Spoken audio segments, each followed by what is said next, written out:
Hello. This is not the podcast that you're looking for, but it is the energy sketch. So, welcome. Come on in. Nice to have you here. Hey, folks, welcome to the whiteboard. I promised last week I would talk about storytelling for the energy transition, inspired by the book A Good War by Seth Klein, and also by the book Electrify by Saul Griffith. For me, one of the big problems with the way that we tell the story of the energy transition today is exemplified by this example that I grabbed from the internet. It says, if everyone would reduce their thermostat by just 2 degrees Celsius, we could reduce carbon emissions as much as taking 700,000 cars off the roads. And it sounds wonderful, right? It sounds fantastic. Wow, 700,000 cars. That's a lot of cars.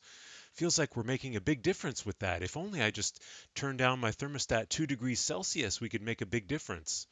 The problem is, it's not a big difference. It's a small difference that we've multiplied by a really big number, the population, to make it look big. And then we use it like a stick to beat people with, making them feel guilty if they don't turn down their heat by 2 degrees Celsius. And relative to the 1 billion cars that are on the roads today, it's a drop in the bucket. It's nothing.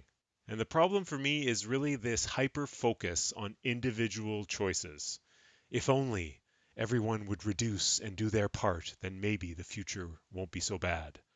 This constant pressure on individuals to make do with less, to give up more, to cut everywhere. Feels like all we're doing here is just making people feel guilty and making them even less likely to support the big decisions that we need to be making together. And when we make those big decisions well together, we can solve this collective action problem and we can create sustainable abundance for everyone on this planet, starting with those 1 billion people who don't even have any access to any electricity today. So here's a quick graph of how I think about this.